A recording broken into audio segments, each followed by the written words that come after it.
Hello everyone, welcome to परचम classes. So last lecture आप सभी देख चुके होंगे। कुछ होमवर्क दिया गया था आपको, वो कंप्लीट कर लिया होगा। जी हाँ, होमवर्क में आपको दिया गया था +1 क्लास की हमारे पास ज्योग्राफी की बुक है, that is the fundamental of physical geography. और इसी में से आपने सिर्फ और सिर्फ सेकेंड चैप्टर जो था वो रीड करना था। लास्ट लेक्चर में जो हमने डिस्कस किया था उसमें हमने डिस्कस किया था how the universe came into existence, और यूनिवर्स बनने के बाद गैलेक्सीज देखने को मिली थी हमें, और गैलेक्सीज की फॉर्मेशन के बाद how are solar system came into existence. यहां तक हम कर चुके हैं। ठीक है, तो एक बार इसे रिवाइज करेंगे और आगे चलेंगे, क्योंकि आज हमारा इंपॉर्टेंट टॉपिक है सोलर सिस्टम तो बन गई। सोलर सिस्टम के बाद हमारा अर्थ की एवोल्यूशन कैसे हुई, जहां पर हम आज रहते हैं ये कैसे इवॉल्व हुआ, कॉन्टिनेंट्स कैसे बने, ओशियंस कैसे बने, क्या अर्थ जिसके ऊपर आज हम रहते हैं उसका एटमॉस्फेयर स्टार्टिंग से ही ऐसा था, या हमारा जो अर्थ का एटमॉस्फेयर था वो भी चेंज हुआ। तो ये सब चीजें जो है आज डिस्कस करेंगे। लेकिन पिछला जो आपका टॉपिक था, जो होमवर्क था, क्या आप कंप्लीट कर चुके हैं? अगर कंप्लीट कर चुके हैं तो बता दीजिएगा। कोई डाउट्स हैं तो अभी मैं क्लियर भी कर दूंगा।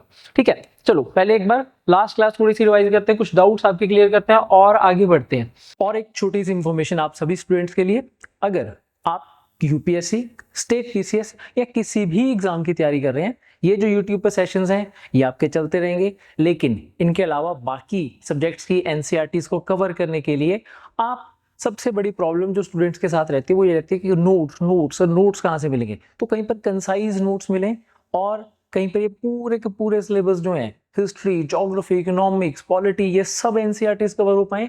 तो इसी के लिए परचम आपके लिए लेकर आया है न्यू एनसीईआरटी फाउंडेशन बैच, जो आप सभी बच्चे जो है एनरोल कर सकते हैं, जिसमें सबसे इंपॉर्टेंट फीचर आपको एनसीईआरटी से रिलेटेड जो है वो कंसाइज नोट जो है वो प्रोवाइड किए जाएंगे।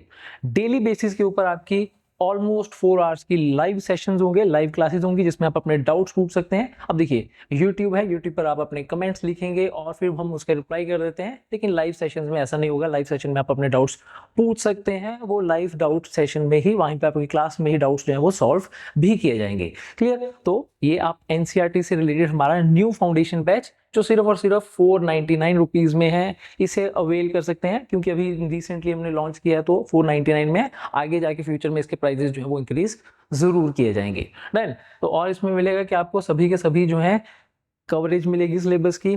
4 आवर्स की ऑलमोस्ट आपकी क्लासेस रहने वाली हैं, 2 से 3 क्लासेस आपकी रहेंगी, इसमें आप करंट अफेयर्स जो है वो भी कवर किए जाएंगे। और इंपॉर्टेंट चीज यहाँ पर जो है, आपको स्ट्रेटेजीज, कौन से एग्जाम से रिलेटेड एनसीईआरटीज हैं सभी के पास, लेकिन पढ़ें कैसे, तो पढ़ने की स्ट्रेटेजी, कहाँ से क्वेश्चन पूछे जाते हैं एग्जामिनर के पॉइंट ऑफ व्यू से, वो बताई जाएंगी आपको इन्हीं सेशंस में। पूरा का पूरा सिलेबस कवर किया जाएगा। एक पूरे ईयर की यहाँ पर वैलिडिटी रहने वाली है। 6th क्लास से लेके +2 क्लास तक की, 12th क्लास तक की जो एनसीईआरटीज हैं वो कवर की जाएंगी। और कुछ और भी करना है तो पहले ही प्राइस जो है वो बहुत मिनिमल है, दैट इज द 4999। अगर आप चाहें तो इसी में भी 250 रुपीज का ऑफ ले सकते हैं। एक छोटा सा कोड है, दैट इज अश्मीत 250, अश्मीत सिंह का मैं। अगर आपको कंटेंट अच्छा लगा तो आप कोड लिखिए अश्मीत 250, और आपको फर्दर इसी कोर्स में 499 में 250 रुपीज जो है वो ऑफ कर दिए जाएंगे। क्लियर? तो आगे कंटिन्यू करते हैं हमारा सेशन।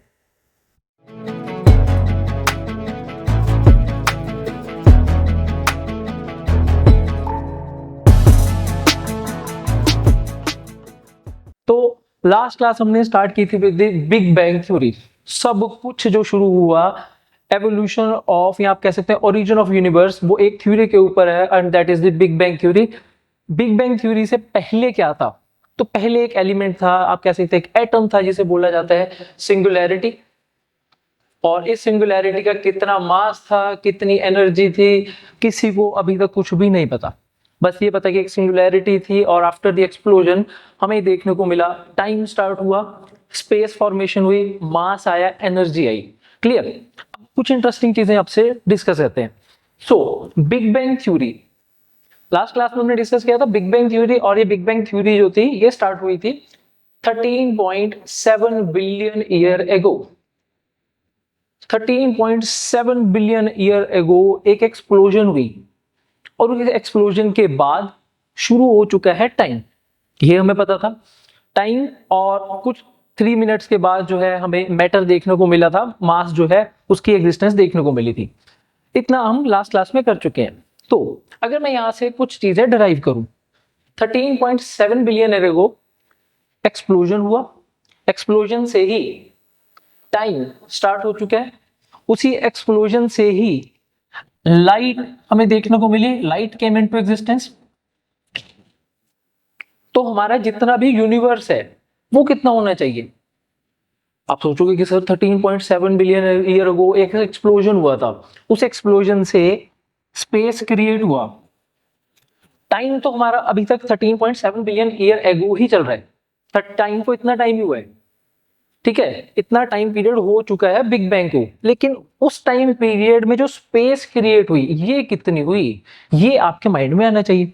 अब स्पेस कितनी क्रिएट हुई, तो देखिए स्पेस जो क्रिएट हो चुकी है दैट इज अराउंड 90, कुछ बुक्स में 95 बिलियन लाइट ईयर।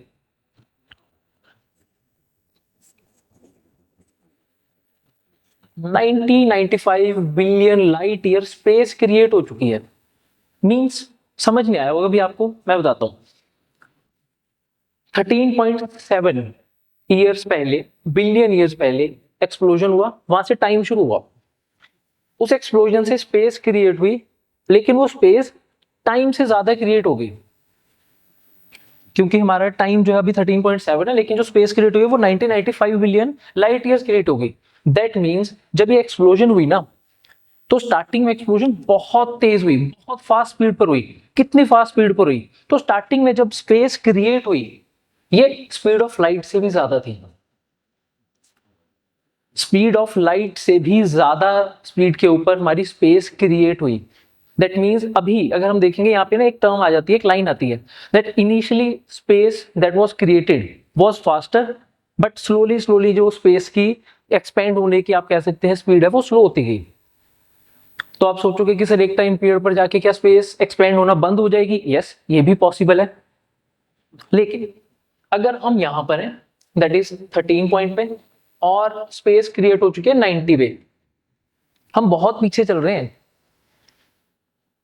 बहुत ज्यादा पीछे चल रहे हैं। मतलब कोई भी इंसान, नासा की कोई भी मिशन कभी भी यूनिवर्स के एंड तक नहीं पहुंच सकता, और हमें ह्यूमन बीइंग्स को कभी भी यूनिवर्स का एंड नहीं दिख सकता। क्यों नहीं दिख सकता? क्योंकि हमें वो चीजें दिखेंगी जहां से लाइट आ रही हो, और लाइट 13.7 बिलियन ईयर अगो से ही शुरू हो रही है, लेकिन उससे ज्यादा स्पेस क्रिएट हो चुकी है। तो कोई भी ह्यूमन बीइंग्स जो है, कोई भी मिशन लगा लीजिए, कोई भी इंसान लगा लीजिए, जितना मर्जी फास्ट आप एक रॉकेट लगा लीजिए, कोई भी यूनिवर्स के एंड तक नहीं पहुंच सकता, और यूनिवर्स का एंड देखना ही पॉसिबल नहीं है।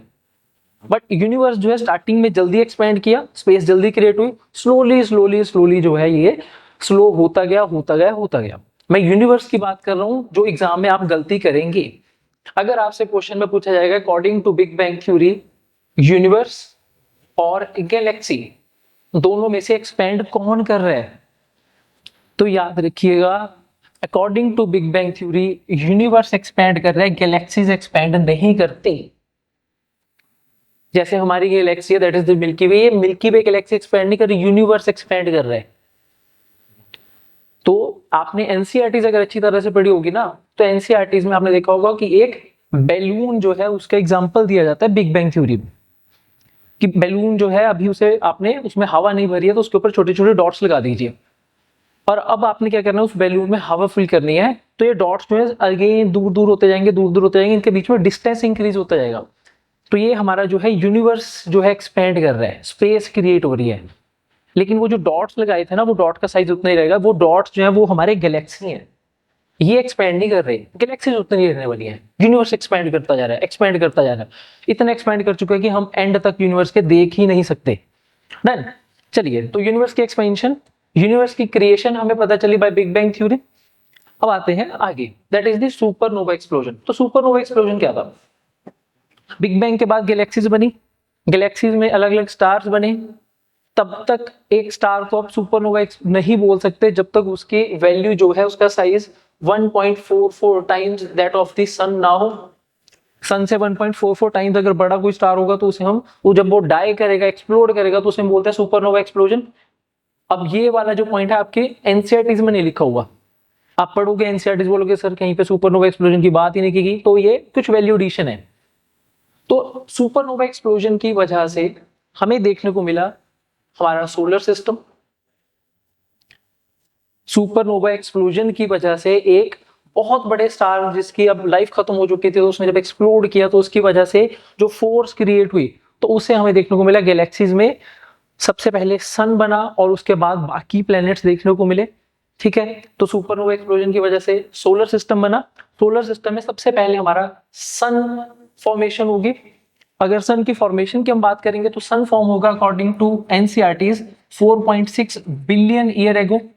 5.6 बिलियन ईयर को पहले सन क्रिएट हुआ, देन स्लोली स्लोली हमारे बाकी प्लैनेट्स क्रिएट हुए जिसमें से अर्थ भी था, और अर्थ की फॉर्मेशन होगी 4.6 बिलियन ईयर एगो। तो 4.6 बिलियन ईयर्स एगो अर्थ की फॉर्मेशन देखने को मिली। अर्थ हमारे लिए इंपॉर्टेंट क्यों है? क्योंकि जब ये सोलर सिस्टम की फॉर्मेशन हुई जिसमें हमारे अलग अलग प्लैनेट्स बने, मरकरी बना, वीनस बना, अर्थ बना, मार्स बना, लेकिन अर्थ की जो पोजीशन थी ना वो सबसे अच्छी थी।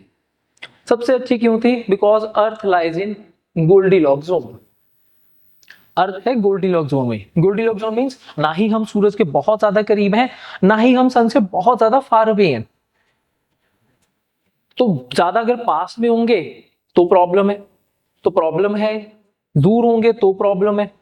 तो अर्थ की जो पोजीशन है that is the Goldilocks zone. Goldilocks zone means वो एरिया जहां पर आपको H2O वाटर जो है उसकी प्रेजेंस होगी। प्रेजेंस तो दूर में भी होगी, जो दूर दूर काफी फार अवे प्लैनेट्स है, लेकिन वाटर की प्रेजेंस किस स्टेट में है ये इंपॉर्टेंट है। तो वाटर इन लिक्विड फॉर्म में आपको मिलेगा इन गोल्डीलॉक्स जोन। लिक्विड स्टेट में वाटर मिला हमें। अब आप सोचोगे कि सर लिक्विड स्टेट का फायदा क्या होगा? आज की क्लास में करवाऊंगा आपको। ये जो वाटर है ना लिक्विड फॉर्म में, जहां पे जिस प्लेनेट पे मिल रहा है, इसी की वजह से, लिक्विड फॉर्म में वाटर होने की वजह से ही आपको यहाँ पर लाइफ देखने को मिलेगी। ऐसे तो बाकी प्लैनेट्स भी बन गए थे, मरकरी के ऊपर लाइफ क्यों नहीं है? बाहर पीछे चले जाइए, सैटर्न, जुपिटर, उनके ऊपर लाइफ नहीं है। क्यों? क्योंकि लाइफ जो है ना उसे इवॉल्व करने के लिए, ओरिजिन ऑफ लाइफ के लिए एक बहुत इंपॉर्टेंट क्राइटेरिया था, और वो क्राइटेरिया मीट करने में हमारी हेल्प होगी बाय द वाटर। और वाटर भी कौन सी स्टेट में? लिक्विड स्टेट में। अगर वाटर होगा सॉलिड स्टेट में, आइस के रूप में होगा, तो वहां पे लाइफ नहीं है। अगर वाटर जो है वो गैसियस फॉर्म में है, इवेपोरेशन, वाटर वेपर के रूप में है, तो भी लाइफ एग्जिस्ट नहीं करेगी। लेकिन वाटर अगर लिक्विड स्टेट में है तो वहां पर आपको लाइफ देखने को मिलेगी, और वो आज करेंगे कि कैसे गोल्डीलॉक्स जोन होने की वजह से अर्थ के ऊपर जो है वो लाइफ आपको देखने को मिली। लेकिन इससे पहले हमें क्या करना है? इससे पहले हमें, अभी अर्थ बना ना हमारे पास, तो अभी हमें समझना पड़ेगा एवोल्यूशन ऑफ अर्थ। पहले अर्थ को समझ लेते हैं कि अर्थ बना कैसे, इवॉल्व कैसे किया। क्योंकि अभी सिर्फ हमने सोलर सिस्टम बनाया, गोल्डीलॉक्स जोन में अर्थ को बना दिया, लेकिन क्या ये अर्थ रहने लायक भी है? कैसा अर्थ बना एक सुपरनोवा एक्सप्लोजन के बाद? क्या डायरेक्टली उसके ऊपर ह्यूमन बींग्स आ गए? नहीं, लाइफ आई होगी। लाइफ कब आई? तो यहाँ पे अब अर्थ की जो है एक क्रोनोलॉजी बनाकर चलते हैं। 4.6 बिलियन ईयर्स एगो अर्थ जो था वो फॉर्म हुआ। ठीक है, अर्थ बन गया, इजी, और कुछ नहीं अभी हमारे पास अर्थ। लेकिन अर्थ जो बना अभी यहाँ पर, ये किस स्टेट में है? कैसा अर्थ बना? क्वेश्चन तो यहाँ पे है। अगर ये अर्थ स्टार्टिंग में बना तो इनिशियल फेज में इसका कोई ना कोई हमारे पास एटमॉस्फेयर भी रहा होगा। तो इसका एटमॉस्फेयर कैसा था ये समझते हैं। अब शुरू करते हैं, कंसेप्ट शुरू करते हैं, कंसेप्ट समझना शुरू करते हैं। देखिए, तो कुछ नहीं करेंगे, यहां पे पहले लिखते हैं फर्स्ट एटमॉस्फेयर ऑफ अर्थ। ठीक है, कब शुरू होगा first atmosphere of earth? After 4.6 billion years ago. Supernova explosion के बाद सोलर सिस्टम बना, सोलर सिस्टम में सन बना, सन के बाद बाकी प्लैनेट्स बने, वैसे ही अर्थ भी बना। तो 4.6 बिलियन ईयर अगो अर्थ की फॉर्मेशन हुई, और उसका अर्थ का जो इनिशियल एटमॉस्फेयर था, इसमें आपको सिर्फ दो ही गैसेस देखने को मिलेंगी, और वो गैसेस हैं फर्स्ट हाइड्रोजन, और सेकंड गैस है मेरे पास यहाँ पर हीलियम। दो गैसेस हैं, हाइड्रोजन और हीलियम। अर्थ कैसे है? क्या इसमें कोई कॉन्टिनेंट बन गया अभी? नो। क्या इसमें ओशियंस बन गई? जी नहीं बने। Earth is in a very hot state और अर्थ के ऊपर अभी लैंड नहीं बना, अभी जो गैसेस हैं वो बिल्कुल कंसोलिडेट करने की कोशिश कर रही हैं, तो अभी अर्थ रहने लायक नहीं है, बहुत गर्म है अर्थ। गैसेस हैं, गैसेस एक दूसरे के साथ क्या कर रही है, मिक्सअप कर रही हैं। और एटमॉस्फेयर में क्या है आपके पास, हाइड्रोजन और हीलियम, और नीचे क्या कर रहे हैं, यहाँ पर जितने भी कंपाउंड्स हैं वो अभी बहुत ज्यादा हॉट स्टेट में है। क्लियर हुआ? तो 4.6 ईयर्स अगो अर्थ फर्स्ट एटमॉस्फेयर, और फर्स्ट एटमॉस्फेयर में आपको दो ही गैसेस मिलेंगी, हाइड्रोजन और हीलियम, हाइड्रोजन और हीलियम। ये हाइड्रोजन की कहानी मैं आपको काफी टाइम से सुना चुका हूँ, जिसे नहीं याद तो लास्ट क्लास देखिए तो आपको ये याद भी आ जाएगा। डन। अब फर्स्ट एटमॉस्फेयर पता चल गया अर्थ का कि फर्स्ट एटमॉस्फेयर में सिर्फ हाइड्रोजन थी और हीलियम थी, लाइफ थी, लाइफ नहीं थी। तो फर्स्ट एटमॉस्फेयर में हमारे पास कोई लाइफ नहीं थी। फर्स्ट एटमॉस्फेयर में हमारे पास ऑक्सीजन भी नहीं थी। फर्स्ट एटमॉस्फेयर में जब ऑक्सीजन भी नहीं थी, लाइफ भी नहीं थी, अब किया जाए? अब अर्थ इवॉल्व होगा। अब हम देखेंगे कि दैट अर्थ अपने फर्स्ट एटमॉस्फेयर से सेकंड एटमॉस्फेयर की तरफ इवॉल्व होगा। और ये फर्स्ट से सेकंड एटमॉस्फेयर की जब इवॉल्व होगा ना, तो उससे पहले कुछ इंसिडेंट्स होंगे, वो लिखते हैं। तो लिखिए, 4.6 ईयर्स अगो अर्थ की फॉर्मेशन हुई, ये भी हमने पढ़ लिया। 4.6 बिलियन ईयर्स अगो अर्थ की फॉर्मेशन हुई। अर्थ का जो इनिशियल एटमॉस्फेयर था उसमें हाइड्रोजन और हीलियम थे।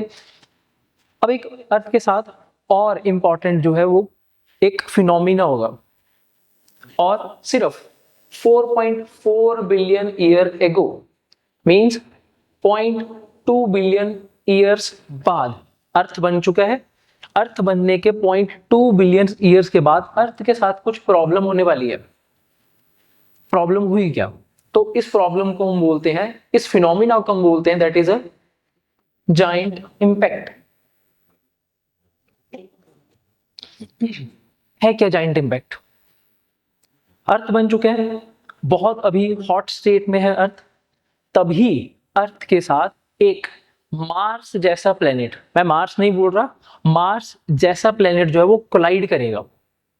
ठीक है, क्योंकि अभी जो है अर्थ 4.6 ईयर्स बिलियन ईयर अगो पहले ही बना था, तो स्लोली स्लोली जो है ना अर्थ अपने आप को सॉलिडिफाई करने की कोशिश कर रहा था।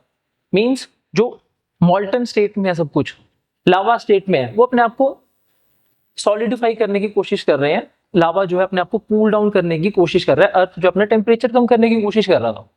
लेकिन लिखा कुछ और हुआ था। तो लिखा क्या हुआ था? तो लिखा ये हुआ था कि 4.4 बिलियन ईयर को मींस 0.2 बिलियन में ही अर्थ के ऊपर एक मार्स जैसा प्लेनेट जो है वो स्ट्राइक करेगा।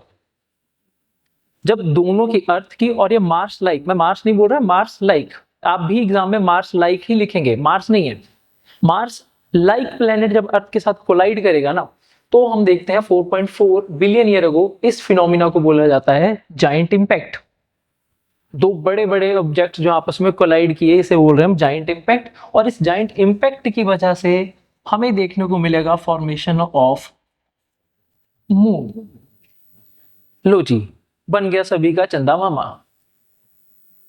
0.2 बिलियन ईयर के बाद चंदा मामा आ चुके हैं। कैसे आए? जाइंट इंपैक्ट के बाद। क्लियर है जी इतना? चलें आगे, आगे चलते हैं। क्रोनोलॉजी फिर लिख लेते हैं। तो क्रोनोलॉजी कुछ हमारी ऐसे रहने वाली है दैट 4.6 बिलियन ईयर अगो अर्थ बना, 4.4 बिलियन ईयर्स अगो मून की फॉर्मेशन हो चुकी है, यहां पर अर्थ की फॉर्मेशन हो चुकी है। अब क्या करें? क्या इस जाइंट इंपैक्ट ने अर्थ के ऊपर कुछ इंपैक्ट लेकर आया होगा? कुछ उसके इंप्लीकेशंस रहे होंगे? यस, दो बड़े ऑब्जेक्ट आपस में टकराएंगे तो प्रॉब्लम तो होगी। अब देखिए, 4.6 इयर्स अगो अर्थ जो था ये लावा स्टेट में था, और स्लोली स्लोली अपने आप को अर्थ जो है वो कूल डाउन करने की कोशिश कर रहा है, जिसकी वजह से अर्थ की जो आउटर लेयर है ना, तो अगर हमारे पास ये अर्थ है, तो अर्थ की ये वाली जो आउटर लेयर है, ये वाली, इसे देखते हैं, तो ये वाली जो आउटर लेयर है, तो ये सॉलिडिफाई हो चुकी है।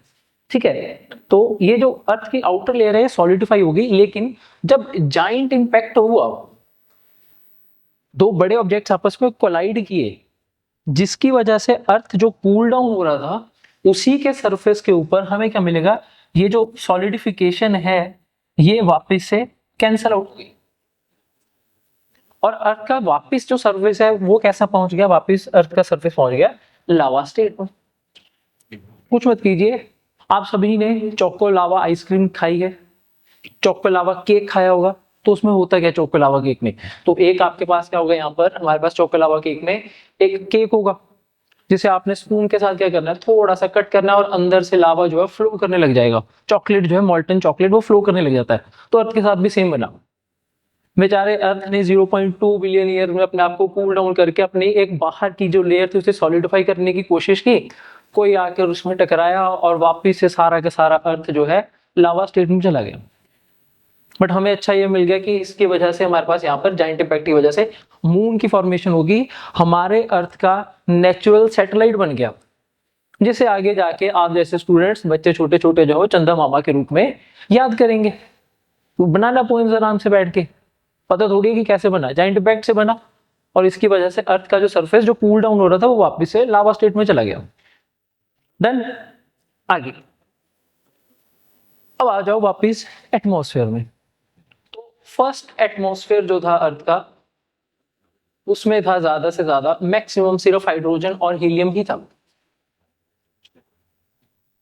अब इस हाइड्रोजन और हीलियम के एटमॉस्फेयर को जाने का टाइम हो गया, तो जाने का टाइम हो गया मींस इसे अब खत्म करना पड़ेगा, तो यही होगा that due to solar winds, solar winds लिख लीजिए या फिर मैं इसे कुछ और वर्ड यूज कर देता हूं, तो यहां पर आप लिख लीजिए, अच्छा वर्ड रहेगा सोलर चार्ज्ड पार्टिकल्स।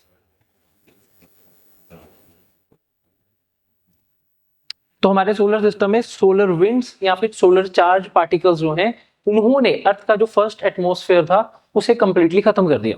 तो फर्स्ट एटमॉस्फेयर में क्या था हमारे पास, हाइड्रोजन था, हीलियम था, तो ये रहा एट अर्थ और अर्थ के ये रहा हमारा एटमॉस्फेयर, और सोलर विंड्स जो है सोलर विंड्स आई और ये पूरा का पूरा हमारा एटमॉस्फेयर अपने साथ ही ले गई, बात खत्म।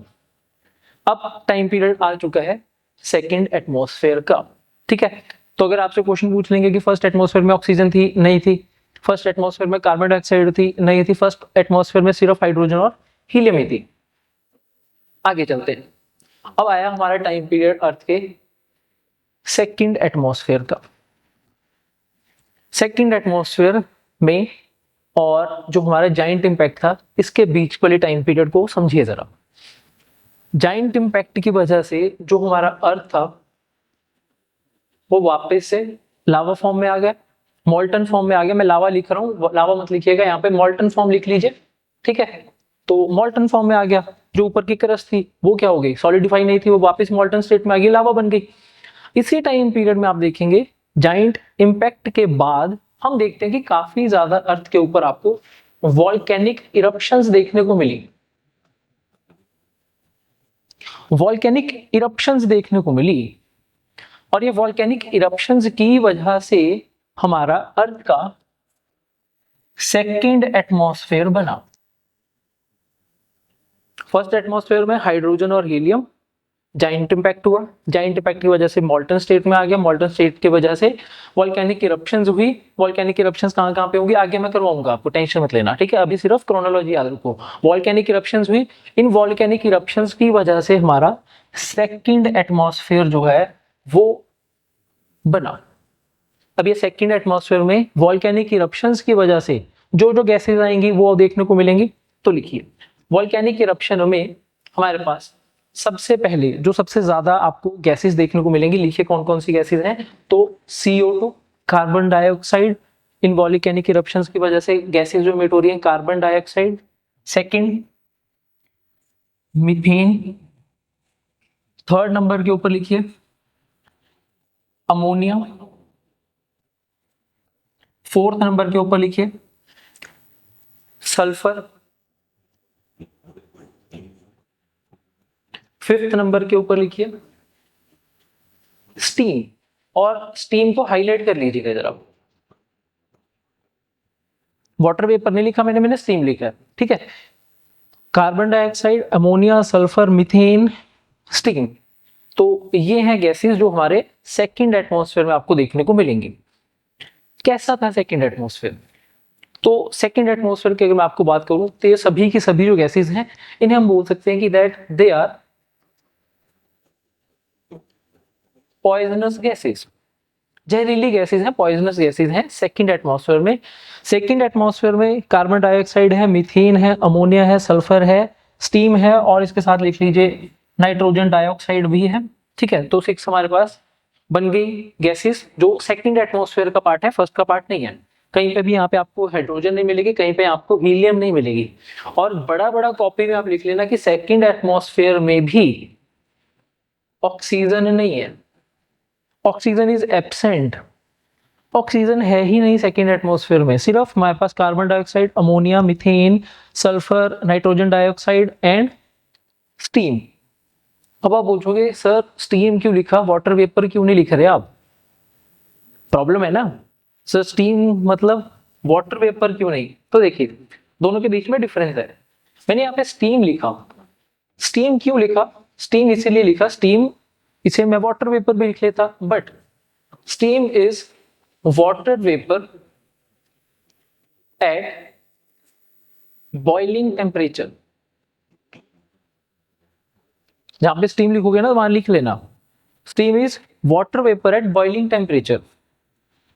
तो ये 6 हमारे पास जो गैसेस हैं ये बनी सेकंड हमारा जो एटमॉस्फेयर है उसका पार्ट।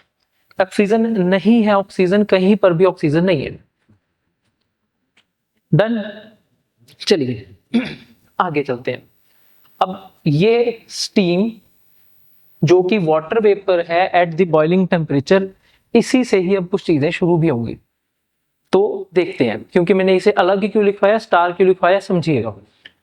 तो जब हमारे पास अर्थ जो है सेकंड एटमॉस्फेयर के बाद जिसमें स्टीम है, अब अर्थ वापस से अपने आप को क्या करने की कोशिश करेगा, कूल डाउन करने की कोशिश करेगा, शांत होने की कोशिश करेगा, ठंडा होने की कोशिश करेगा। जब अर्थ अपने आप को कूल डाउन करने की कोशिश करेगा, दैट मीन्स ये जो स्टीम है ये भी अपने आप को कूल डाउन करने की कोशिश करेगी, टेम्परेचर डिक्रीज होगा। डिक्रीज होगा दैट मीन्स ये जो वाटर वेपर है जो अभी बॉइलिंग टेम्परेचर पर है ये भी टेम्परेचर डिक्रीज होगा, बॉइलिंग टेम्परेचर से नीचे की तरफ आना पड़ेगा। जब ये स्टीम जो वाटर वेपर है बॉइलिंग पॉइंट के ऊपर जब ये नीचे की तरफ आएगा इसका टेम्परेचर, तो यही वाटर वेपर जो है ये फॉर्म करेंगे क्लाउड्स। जब ये क्लाउड्स फॉर्म करेंगे तो इन्हीं क्लाउड्स की वजह से हमें अर्थ के ऊपर देखने को मिलेगी रेन। जब हमें रेन देखने को मिलेगी तब हम देखेंगे कि पूरा का पूरा जो अर्थ है वहां पर बहुत लंबे टाइम पीरियड के लिए रेनफॉल होगी और अर्थ की जो क्रस्ट है जो अपने आप को कूल डाउन करने की कोशिश कर रही है वो और स्पीड के साथ क्या हो जाएगी, कूल डाउन होगी। बट अर्थ की जो पूरी जो क्रस्ट है उसके ऊपर आपको सिर्फ और सिर्फ यहाँ पर वाटर ही देखने को मिलेगा। दैट मीन्स हमें अभी तक कॉन्टिनेंट बनते हुए नहीं मिले, लेकिन हमारे पास एक ग्लोबल ओशियन जो है वो बन चुके हैं। ग्लोबल ओशियन बन गया, कॉन्टिनेंट नहीं अभी बने। लाइफ नहीं आई, लाइफ अभी लेके आऊंगा मैं, लाइफ जो है वो सेकंड एटमॉस्फेयर में ही लाइफ की एग्जिस्टेंस होगी। ठीक है, तो लाइफ की एग्जिस्टेंस सेकंड एटमॉस्फेयर में शुरू हो जाएगी, वो अलग से मैं कंसेप्ट समझाऊंगा, यहाँ पे लेके आएंगे तो कंफ्यूज होगा। तो माइंड जो है उसे आपने क्या रखना है, सीधा सीधा रखना है। हाँ ये इजी है, क्रोनोलॉजी समझते हैं। ग्लोबल ओशियन बन गया, इतनी रेनफॉल हुई, ग्लोबल ओशियन बन गया, कॉन्टिनेंट्स नहीं बने। डन, चलिए आगे चलते हैं। वापस से एक बार क्रोनोलॉजी समझ लो। 4.6 बिलियन ईयर्स अगो अर्थ की फॉर्मेशन हुई। 4.4 बिलियन ईयर्स अगो मून देखने को मिलेगा हमें, मून की formation due to the giant impact. यहाँ पर अर्थ की फॉर्मेशन हो रही है और देन अर्थ की फॉर्मेशन के टाइम पीरियड में हमारे पास यहाँ पर फर्स्ट एटमॉस्फेयर था। फर्स्ट एटमॉस्फेयर में जिसमें हाइड्रोजन और हीलियम ही थे। जायंट इंपैक्ट के बाद हमें सेकंड एटमॉस्फेयर देखने को मिलेगा, वही सेकंड एटमॉस्फेयर जिसमें आपको 6 गैसेस देखने को मिलेंगी जिसमें ऑक्सीजन नहीं है, पॉइजनस गैसेस हैं। 6 एटमॉस्फेयर की गैसेस जो है that is carbon dioxide, methane, ammonia, sulphur जो अभी मैंने आपको लिखवाई, और सबसे important steam. Now giant impact के बाद अर्थ अपने आप को वापस कूल डाउन करने की कोशिश करेगा, और इस कूल डाउन के प्रोसेस में जो है स्टीम जो बॉइलिंग पॉइंट पे है वो अपने आप का टेम्परेचर डिक्रीज करेगी, और वाटर वेपर जो है कन्वर्ट होंगे क्लाउड्स में, और इन क्लाउड्स की वजह से रेनफॉल होगी, और इन रेनफॉल्स की वजह से हमें ग्लोबल ओशियन देखने को मिला। ओशियन वर्ड आ चुका है, कॉन्टिनेंट नहीं आए। ठीक है, बन गया। अब बनाते हैं जरा कॉन्टिनेंट्स। बहुत इंटरेस्टिंग है कॉन्टिनेंट्स। कॉन्टिनेंट कैसे बने, कैसे बने, कैसे बने, कैसे कॉन्टिनेंट्स बनेंगे, फिर कैसे लाइफ आएगी, वो भी डिस्कस करेंगे। देखिए, तो अब बनाते हैं जरा continents, that is the evolution of continents. Continents कैसे बने ये समझना पड़ेगा। तो कॉन्टिनेंट्स बनेंगे, पहले ग्लोबल ओशियन बनेगा। तो पहले मैं क्या करता हूँ, एक ग्लोबल ओशियन बना लेता हूँ। तो ये रहा ग्लोबल ओशियन। ठीक है जी, ग्लोबल ओशियन बन गया। अब यहां से बनाने मैंने कॉन्टिनेंट। अब होगा क्या, देखिए, अर्थ की कुछ ऐसी स्टेट्स होंगी, मतलब स्टेट्स नहीं, कुछ अर्थ के ऊपर ऐसे पॉइंट्स होंगे जहां से ये जो आप देख रहे हैं ना स्टार्टिंग में, ये अर्थ की क्रस्ट ये सॉलिडिफाई हो चुकी है। ये तो मैंने स्टार्टिंग में बताया था कि अर्थ अपने आप को सॉलिडिफाई करने की कोशिश कर रहा है, सॉलिडिफाई करने की कोशिश कर रहा है। तो अर्थ का जो ऊपर वाला सरफेस है सॉलिडिफाई हो चुका है, लेकिन जो अर्थ का इंटीरियर है ये अभी भी मॉल्टन स्टेट में है। ठीक है जी, तो ये है मॉल्टन स्टेट में, और ऊपर वाला जो है ये है आपका थोड़ा सा सॉलिड स्टेट में है। अब आपको विजुअलाइज करवाना पड़ेगा मुझे कि सर कैसी बातें कर रहे हैं, थोड़ा सा समझाओ, कुछ मत करना। आप सभी ने अपने घर में मिल्क देखा होगा, दूध देखा होगा, दूध को उबाल दीजिए। ठीक है, जब आप दूध को उबालेंगे ना, तो सपोज करते हैं ये कंटेनर है, तो यहाँ पे मेरे पास ये सारा दूध है। तो इसे जब आप उबालना शुरू करेंगे, उबालना शुरू करेंगे, उबालना शुरू करेंगे, तो इसके ऊपर एक लेयर बनती जाएगी, जैसे हम जो नॉर्मली क्या बोलते हैं, मलाई बनती जाएगी। ठीक है, तो अर्थ के साथ भी कुछ ऐसे ही बन रहा है कि अर्थ की जो ऊपर की लेयर है यहाँ पर जो है वो मलाई बन चुकी है। अब याद हो जाएगा, मुंह में पानी भी आ जाएगा कि सर मलाई की बातें कर रहे हैं, खाने पीने वाली बातें कर रहे हैं। तो लेकिन क्या ऊपर की तरफ जो सॉलिड स्टेट में है, क्या नीचे सारा सॉलिड है? नहीं, ये जो हमने अभी आपके कहने के ऊपर यहाँ पे मलाई बनाई, तो ये ना फ्लोट कर रही है। ऐसा तो नहीं होता कि घर में आप दूध उबालते हैं और मलाई नीचे चली जाती है, नहीं ऐसा नहीं होता। अनलेस अनटिल आप खाने की कोशिश कर रहे हो और उसे दबा दें और फिर वो मलाई नीचे चली जाएगी, ऐसा तो नहीं होता। जनरली मलाई ऊपर रहती है। ठीक है, तो ये भी यहाँ पर ही चल रहा है। तो अब यहाँ से कंसेप्ट लेके चलते हैं, जो हम पे मैंने आपको समझाना कि कॉन्टिनेंट्स कैसे बनेंगे। तो कंसेप्ट ये चलेगा कि यहाँ पर जो ऊपर की तरफ आपको ये सॉलिड स्टेट में मिल रहा है और नीचे की तरफ जो मॉल्टन स्टेट में है, दोनों के बीच में डिफरेंस क्या है? तो दोनों के बीच में डिफरेंस है डेंसिटी का। डेंसिटी का डिफरेंस है, मतलब जो भी कंपोनेंट या जो भी आप कह सकते हैं बॉडी जिसकी डेंसिटी ज्यादा होगी वो आपको नीचे देखने को मिलेगी, डेंसर जो है वो नीचे होगी। जिसकी डेंसिटी कम होगी वो आपको फ्लोट करती हुई मिल जाएगी। ठीक है जी, याद हो जाएगा, जिसकी डेंसिटी कम होगी वो फ्लोट करेगी, जिसकी डेंसिटी ज्यादा होगी वो नीचे की तरफ आपको देखने को मिलेगी। तो अगर ये मेरा अर्थ का सरफेस है, मेरे अर्थ का सरफेस है ये सेम चीज, ये है नीचे की तरफ यहाँ पे आपका मॉल्टन मैग्मा लावा, और ऊपर की तरफ जो अर्थ की क्रस्ट है या जो सरफेस है, अभी क्रस्ट वर्ड नहीं यूज कर रहा, अर्थ का जो सरफेस है जो सॉलिडिफाई हो चुका है, इसके ऊपर भी थोड़ा थोड़ा सा वाटर होगा, और नीचे की तरफ ये तो सारा का सारा मॉल्टन है ही है। अब दोनों के बीच में कंपेयर करो। कंपेयर क्या करना है कि जो अर्थ की लैंड के ऊपर, अर्थ की लैंड के ऊपर जो बना हुआ है, आप कह सकते हैं कि ये सॉलिड में बना हुआ है, इसकी डेंसिटी ज्यादा होगी कम होगी? इसकी डेंसिटी कम होगी, तब ये फ्लोट कर रहे हैं। ऑन दी अदर हैंड जो नीचे की तरफ ये सारे के सारे लावा है, इसकी डेंसिटी ज्यादा होगी। कुछ नहीं करना आपने, आपने ना अपनी एनसीईआरटीज में जाना है, एनसीईआरटीज में जाके एक करेक्शन करके आनी है। ये नहीं है कि जो एनसीईआरटीज में लिखा हुआ है सही लिखा हुआ है, वहां पे गड़बड़ भी की गई है। गड़बड़ क्या की है मैं बता रहा हूँ, उन्होंने बाद में करेक्शन भी की थी, बट जनरली जो एनसीईआरटी सर्कुलेट हो रही है वो ये चल रही है। तो कॉन्टिनेंट रॉक्स और ओशियानिक रॉक्स,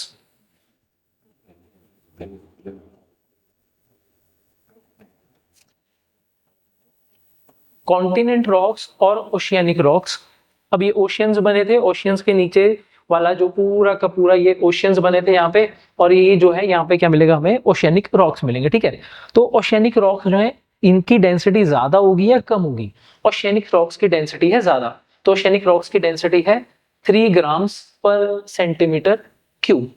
कॉन्टिनेंट रॉक्स की डेंसिटी होती है कम, इनकी डेंसिटी है 2.7 ग्राम्स पर सेंटीमीटर क्यूब, ठीक है। एनसीईआरटी में जाना है, या उन्होंने ऊपर नीचे लिखा हुआ है, उन्होंने कॉन्टिनेंट को 3 डाला हुआ है, ओशियानिक को 2.7, जो कि गलत है। बाकी सोर्सेज में जाओगे तो पता चल जाएगा आपको कि हाँ यहाँ पे इन्होंने कुछ करेक्शंस एनसीईआरटी में की जानी चाहिए थी। नाउ ग्लोबल ओशियन बन चुका है, ग्लोबल ओशियन बनने के साथ हमारे पास रेनफॉल हो चुकी है। अब ये जो वाटर आया ना ऊपर की तरफ ग्लोबल ओशियन में, उसके नीचे भी कुछ जो है वहां पे रॉक्स हैं, कुछ पानी के ऊपर भी रॉक्स हैं। मींस मेरे पास अगर ये वाटर है ग्लोबल ओशियन का, तो यहाँ पर कुछ रॉक्स जो हैं वो आपको यहाँ पर मिलेंगे, रॉक ऊपर मिलेंगे, कुछ मिलेंगे नीचे। देन जो पानी से ऊपर की तरफ रॉक्स हैं इनकी डेंसिटी होगी थोड़ी कम, जो पानी से नीचे की तरफ है इनकी डेंसिटी होगी ज्यादा।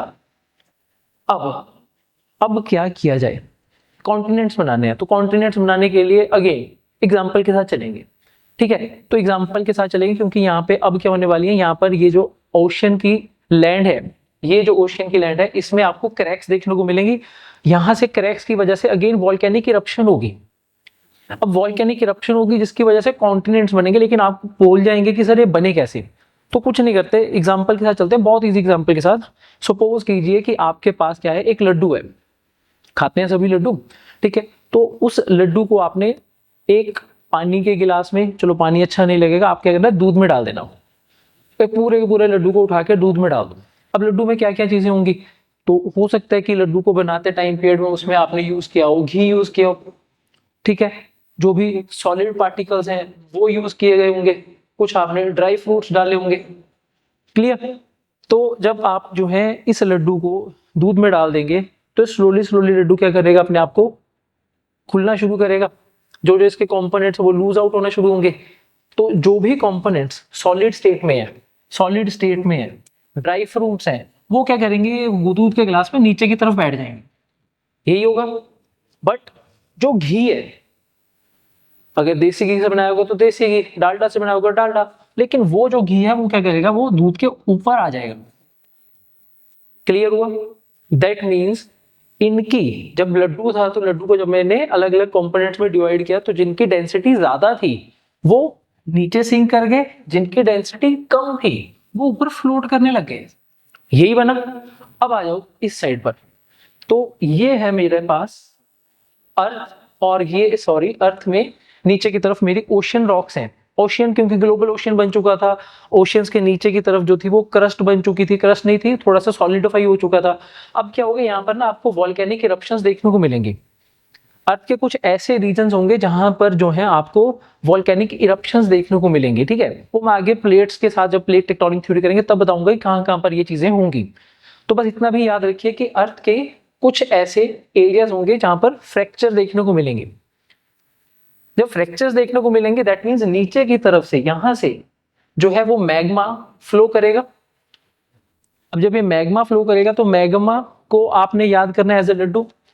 इस मैग्मा में अलग अलग क्या मिलेंगे आपको, कंपाउंड्स मिलेंगे। वो कंपाउंड्स जो ज्यादा डेंसर होंगे वो सिंक करेंगे, जो कम डेंसर होंगे वो राइज करेंगे, जो कम सिंक डेंसर होंगे वो राइज करेंगे, पानी के ऊपर चले जाएंगे। जब ये पानी के ऊपर चलना शुरू होंगे तो यहाँ पर जो है आपको देखने को मिलेंगे कि आइलैंड्स बनेंगे, या फिर यहाँ पर हमें देखने को मिलेंगे क्या बन रहे हैं, स्लोली स्लोली कॉन्टिनेंट्स बनते हुए देखने को मिलेंगे। ये वॉल्केनिक इरप्शंस होंगी, वॉल्केनिक इरप्शंस नहीं होंगी यहाँ पे आपको जो है वो नीचे से वॉल्केनिक अभी लगा के चलो, बाद में मैं प्लेट टेक्टोनिक में और डीप में समझाऊंगा आपको। बस ये यहाँ पे आप समझेंगे कि अर्थ की प्लेट्स के बीच में फ्रैक्चर्स होंगे, वहां से नीचे की तरफ से मैग्मा निकलेगा। मैग्मा में से जो लेस डेंसर पार्ट होगा वो ऊपर की तरफ राइज कर जाएगा, मोर डेंसर पार्ट होगा वो नीचे की तरफ चला जाएगा। लेस डेंसर जो है वो कॉन्टिनेंट बनाएंगे, पहले आइलैंड्स बनेंगे, और स्लोली स्लोली ये मैग्मा फ्लो करता करता करता करता क्या बना देगा, कॉन्टिनेंट बना देगा।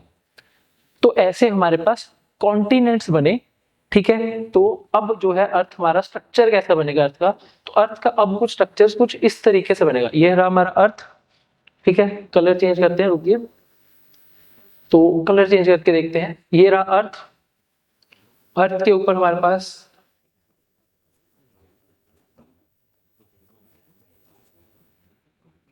ये आ गया ग्लोबल ओशियन।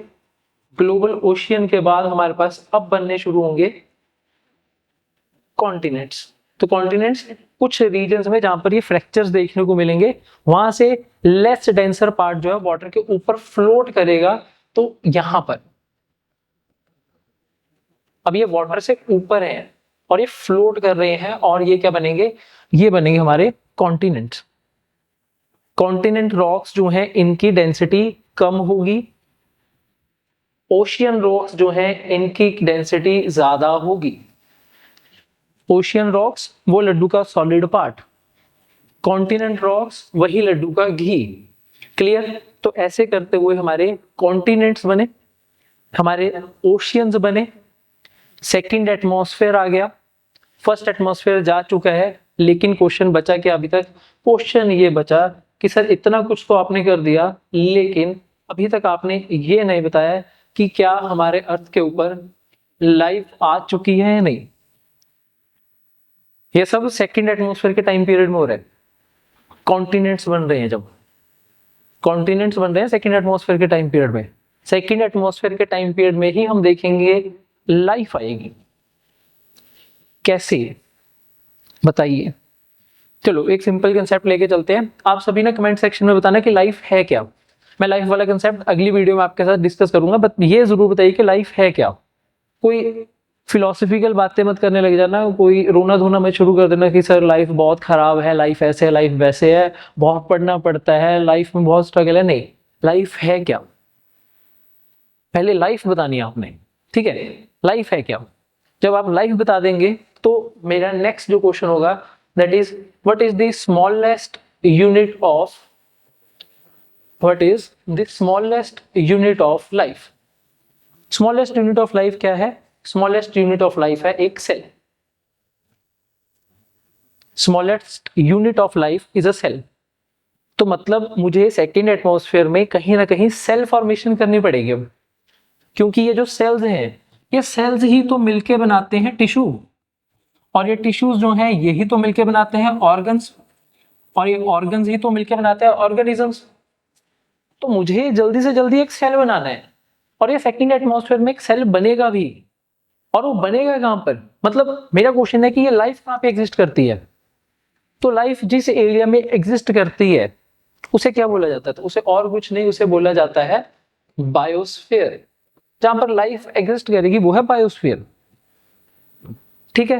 क्लियर हुआ इतना, जिस एरिया में लाइफ एग्जिस्ट करेगी बायोस्फीयर। मतलब अगर ये मेरा अर्थ है और अर्थ के साथ मेरे पास यहाँ पर ये अर्थ का पूरा एटमॉस्फेयर है, और अर्थ की जो रेडियस है दैट इज 6400 किलोमीटर। क्या पूरे अर्थ के अंदर इंटीरियर तक लाइफ एग्जिस्ट करती है, नहीं करती।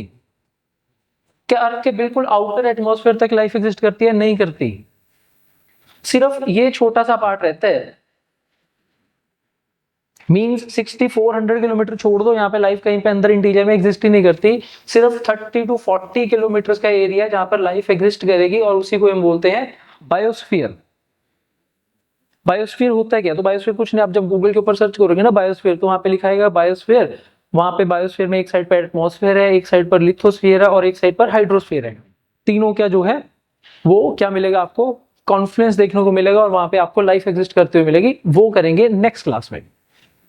अभी सिर्फ आपने यहां तक करना है, नेक्स्ट क्लास में देखेंगे कि हाउ लाइफ इवॉल्व्ड, कैसे लाइफ इवॉल्व होगी, लाइफ आई कैसे, सेल्स बने कैसे, सेल्स में है क्या। सेल्स में आप देखेंगे कि सेल्स में कुछ नहीं मिलता, सेल्स में आपको मिलते हैं अमीनो एसिड्स, सेल्स में आपको मिलेगा न्यूक्लिक एसिड, और ये जो न्यूक्लिक एसिड है, अमीनो एसिड्स हैं, इनमें होता क्या है, तो इनमें होगा आपके पास कार्बन। तो ये नेक्स्ट क्लास में करेंगे, क्लियर। तो मिलते हैं नेक्स्ट वीडियो में, तब तक के लिए थैंक यू वेरी मच।